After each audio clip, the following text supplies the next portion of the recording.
Hi, Taurus. This is your astrology reading for October for all Taurus signs, Sun, Moon, Rising, and Venus.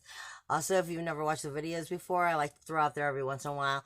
If you are watching because Venus is in the sign that you're watching, for any of the signs ever, Taurus for me, not Taurus, Venus for me is never about love. It's about sensitivity. So if you're coming to me about a Venus reading, hoping for love, you got the wrong chick.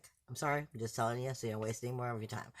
Everything that comes through me with Venus is about sensitivity, whether it's good or bad. It can be working on love, but it's not going to be directly about love.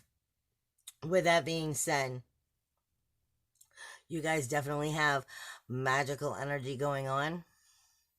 Very mysterious, very 12th house-ish. 12th house-ish mysterious going on. It's definitely about you coming into your creativity, your sacral chakra,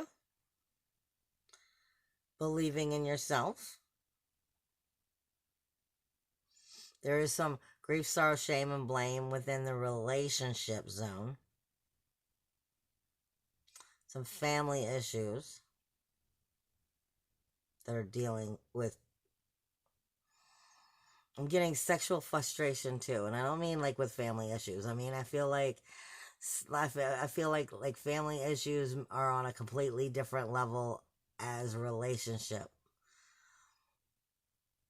It just depends on how you're viewing the relationship, and I feel like the sexual energy is more the sacral chakra, coming into how you believe and feel about yourself. But Spirit is saying you have very much, like the magical cat energy going on, like the spirit guide of the cat, which is definitely a good thing, but I do feel like a lot of that energy is coming from the subconscious, like from that 12th house. It's definitely communication going on. It's the heart, throat, third eye, and crown chakra, definitely mainly this month. But it's definitely going to be mainly the throat, third eye, and crown, or maybe just the throat and the crown. It's about coming into expressing yourself, but through your very vision, through your illumination. And can you believe in your vision? Can you believe in the higher self? Can you connect with that higher self? Are you being able to bring that back down into the communication to yourself and then into the relationships in the world around you?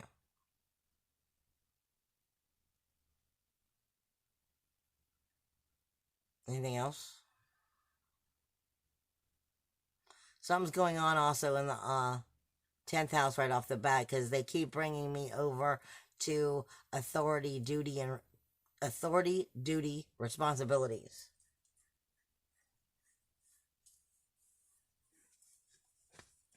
I don't know. I'm just giving you what I'm being given. Something's going on with that, definitely. And definitely just your collective consciousness in general is definitely coming to a heightened level. Okay, with that being said, let me jump into the astrology for the month.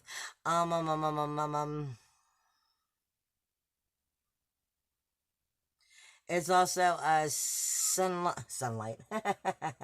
That's illuminating yourself, if I'm saying sunlight. Bringing the illumination of yourself to the rules, laws, and boundaries of the very relationships. There's definitely self-realization within these relationships. But this definitely has to do with the rules, laws, and boundaries. This has to do with Pluto going direct, but it's not gonna. It's coming out of Saturn, even though Pluto's the one, because they both just went direct. Are we done?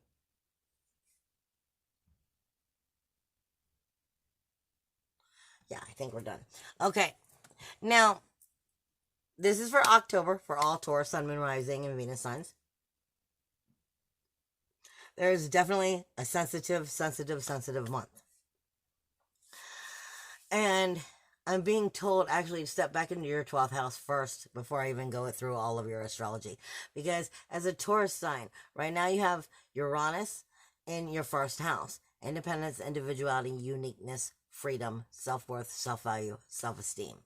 And that's all going into your very first house of your self-awareness. But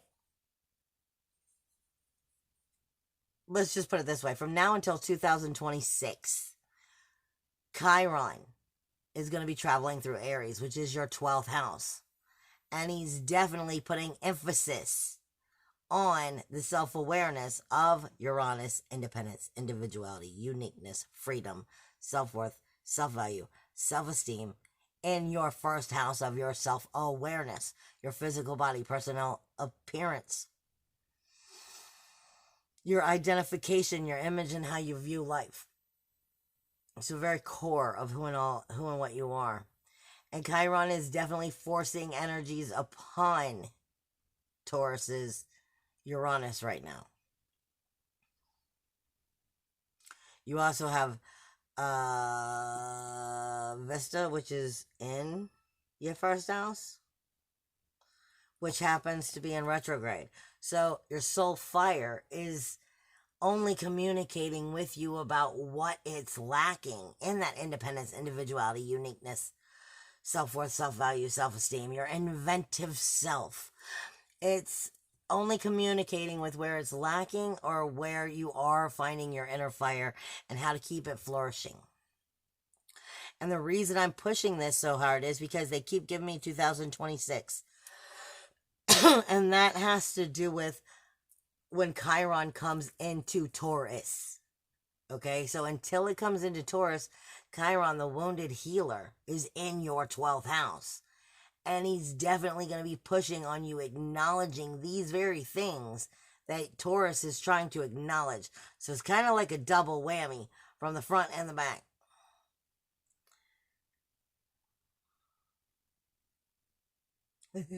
Well, they said from all around. Well, yeah.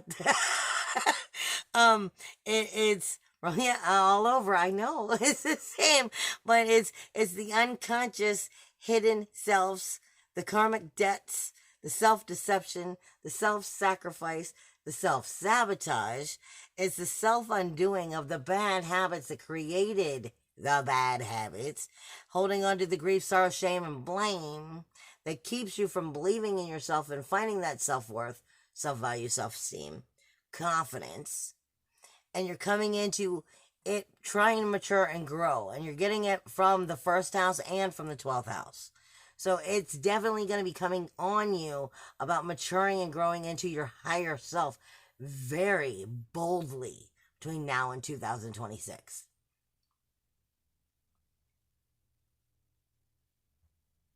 And it's definitely going to be messing with your third eye. And your third eye and your crown. Not in bad ways, but I mean levels of maturity and having to unblock energies in order for you to do so.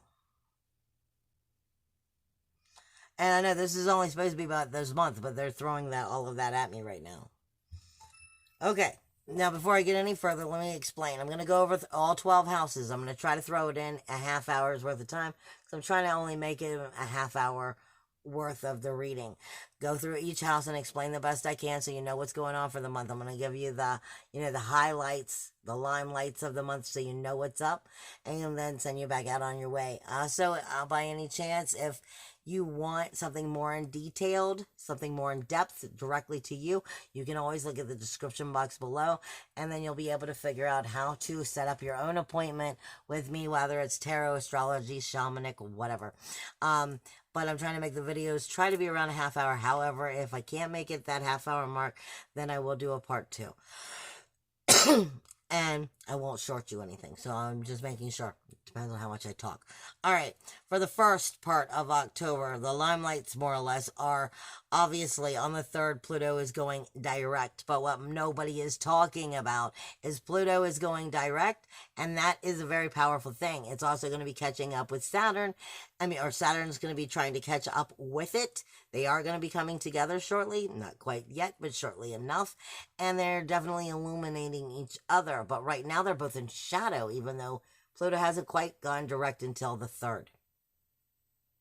And then they're both kind of looking at the darker aspects of those rules, walls, and boundaries, as well as death, decay, destruction for renewal, rebirth, regeneration. All of that means change for reincarnation of self. And that's a very positive thing. But what nobody's talking about is Mercury moves into Scorpio the same day.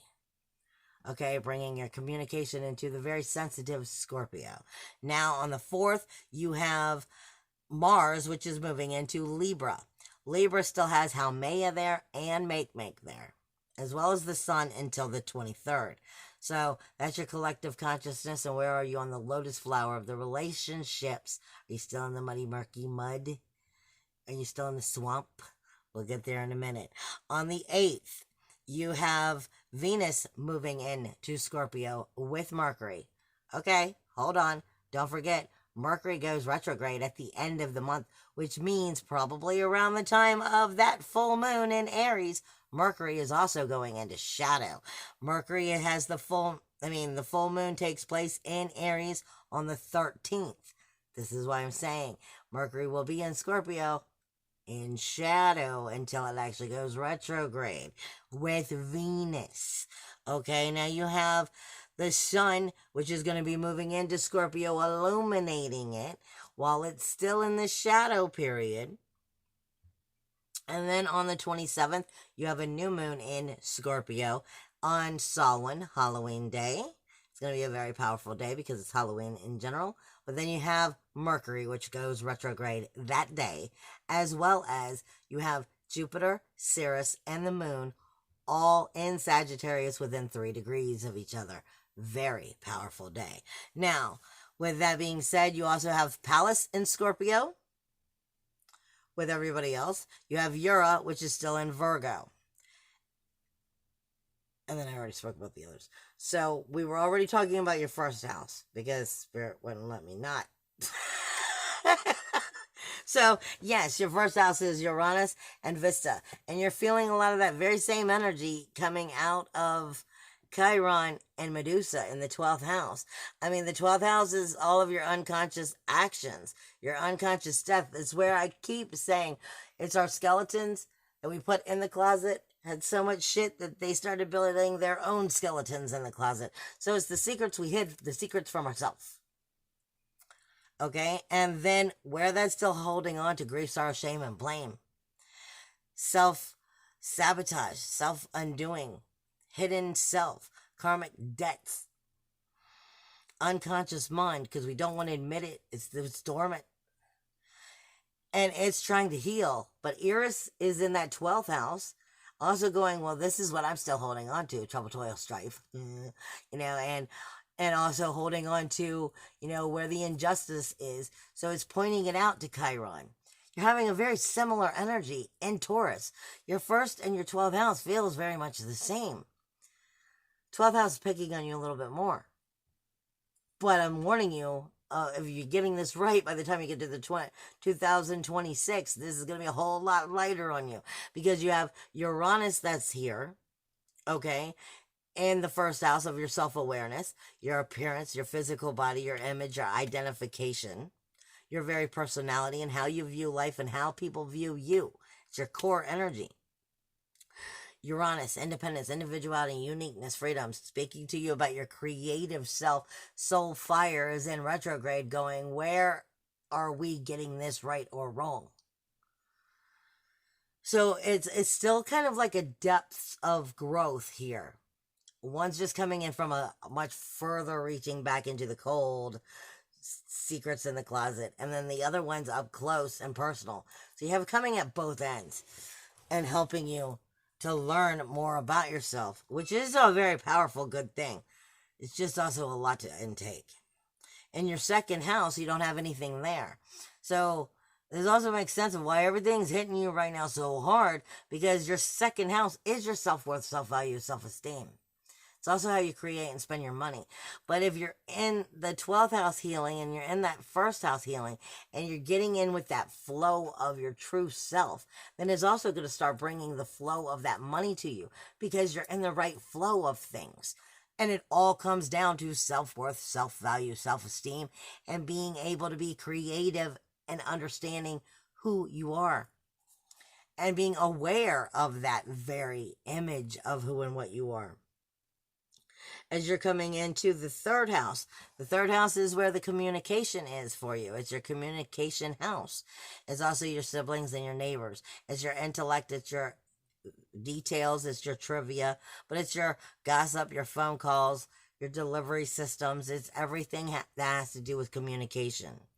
Right here is very pivotal for you right now because you have the North Node here. It's still very close to the Sirius star at this time. So it's like God's consciousness giving you the smack on the head of going, are you paying very good attention to the details in these communications right now? Because right there is the key, the details in the communication.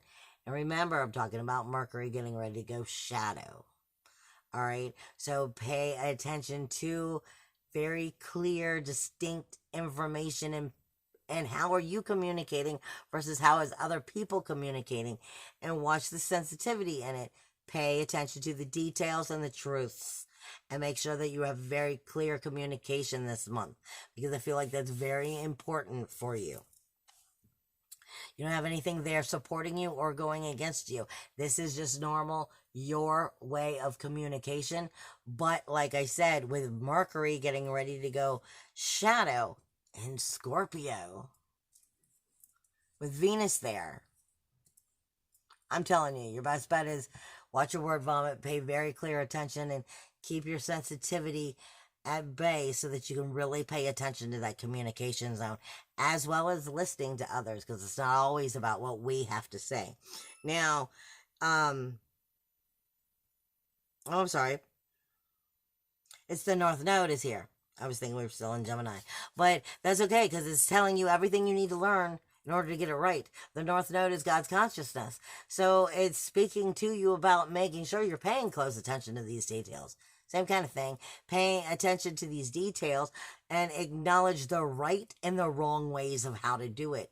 And you're probably going to get a little bit of a slap down on what is the right and wrong ways because you are dealing with Mercury going into shadow. So I'm giving you the heads up.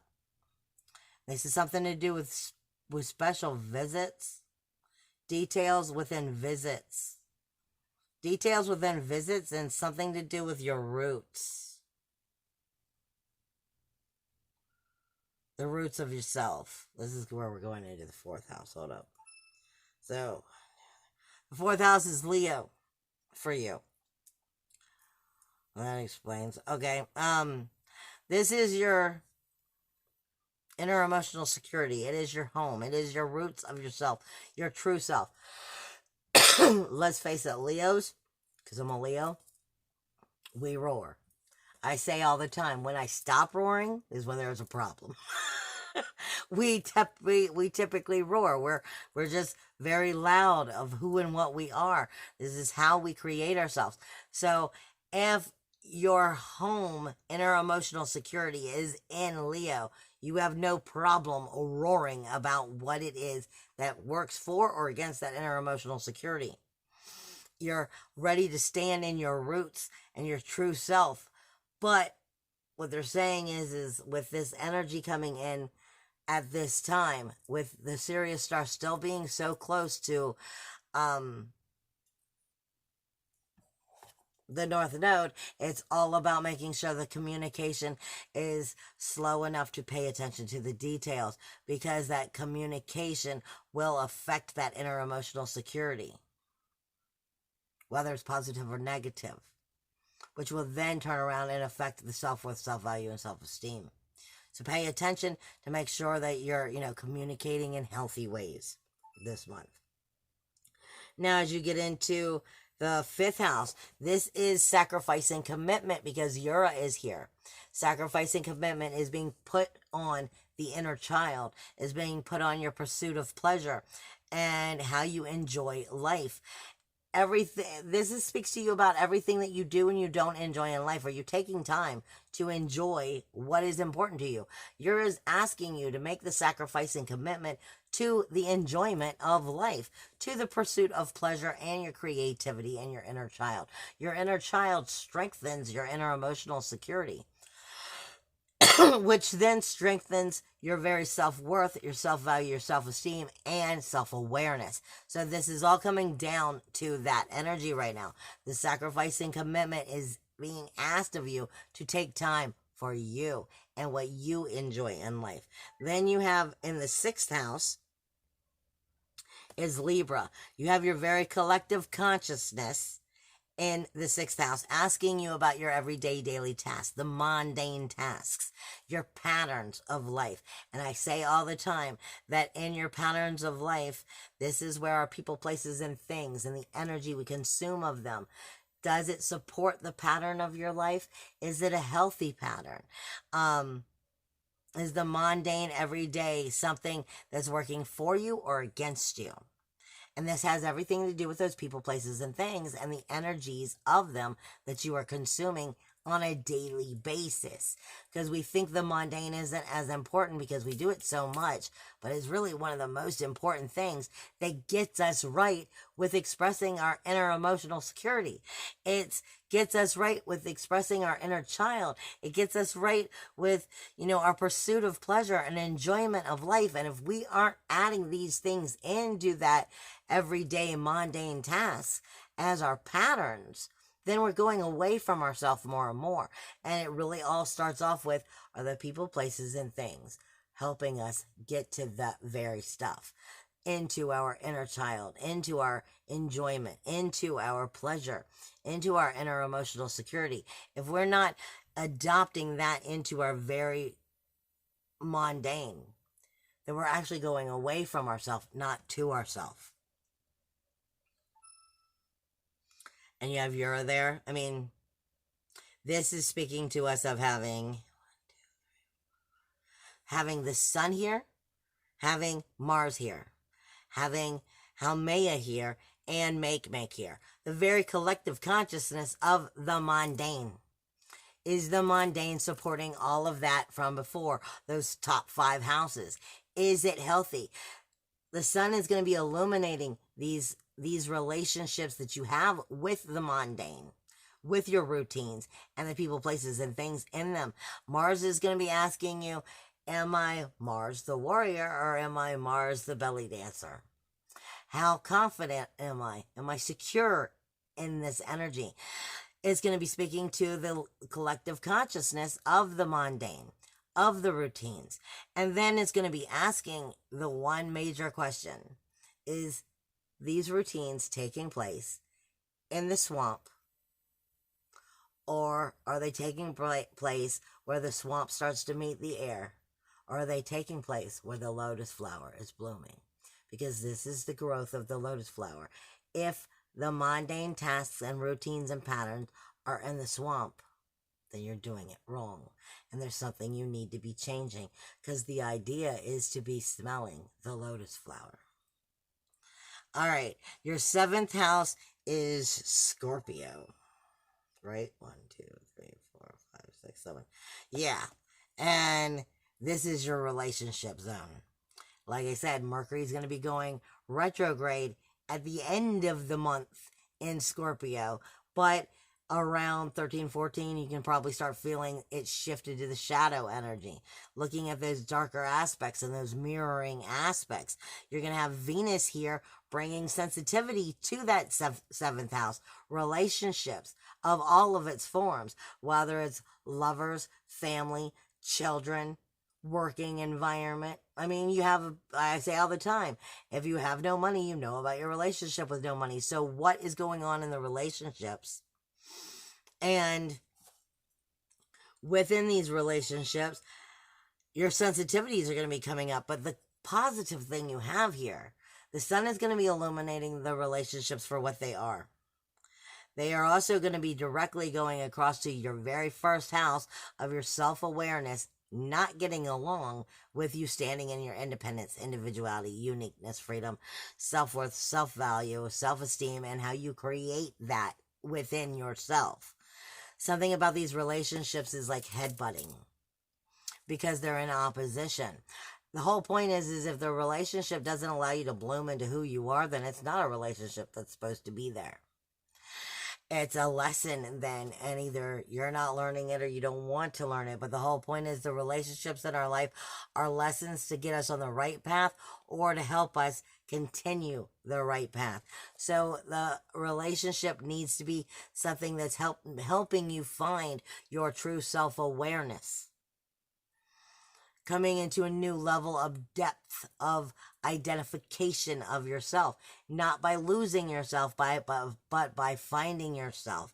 You have, like I said, Mercury and Venus here, making them very sensitive. Pallas is here, which is going to be bringing a brand new energy. She's helping you strategically think your way through this. So definitely connect to that. Strategically thinking your way through this so that you're not over emotional and you're being able to be intelligent about these relationships and what that means to you and your life and where it's taking you. Then you have the 8th house, which is for you, Sagittarius. This is also going to be talking to you all month long as you grow into Halloween, because Mercury is going to go in retrograde on Halloween. Don't forget, all month long these are growing.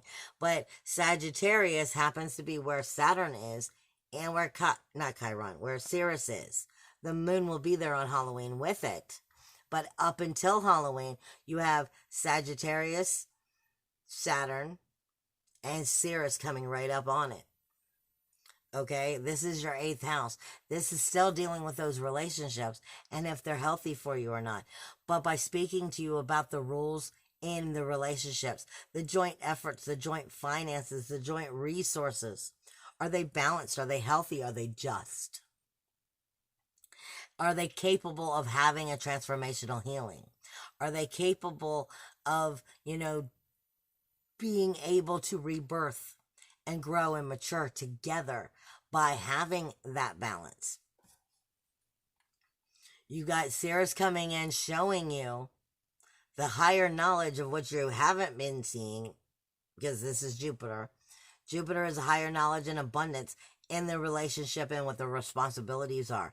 But with Sirius coming in next to Jupiter, it's asking you in these relationships and their responsibilities, what is being nurtured and what is being neglected, and acknowledge the difference between the nurturing and the neglecting, and where that takes the responsibilities of the relationships too.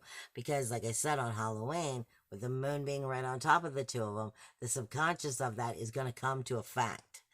Okay? Now, and Mercury will be in retrograde at that point. So the shadow would have already hit its high point. Or at least by then hitting its high point. Your 9th house is where you have right now, I'm right? 1, 2, 3, 4, 5, 6, 7, 8, 9. This is where Saturn and Pluto have been just gone direct. Like I said, still in shadow, rules, walls, and boundaries, shifting them into your new level of beliefs, new level of belief in self. This is your philosophy, your religion, your law, your higher self itself. It is your higher mind, your higher wisdom. It is your spiritual energy. It is your soulfulness, but it's also your psychic abilities and your dreams and your urges. So this is all coming into finding new levels of depths of committing and connecting to that higher self. Shifting the world, your rules, walls, and boundaries for reincarnation, of helping you, just like I said, communicate to that higher self and the vision of who and what you are and the vision of what you're creating by connecting to that higher self. I'm out of time. It's going to go off in just a second, but I'll come back for the last 3 houses. Yeah, the last 3 houses. I had to make sure I was right. So if you want to check out the 10th, 11th, and 12th house, well, it's actually just going to be the 10th and 11th. We've already talked about the 12th. So come back for the last 2 parts of the astrology, and I love you. Bye, guys.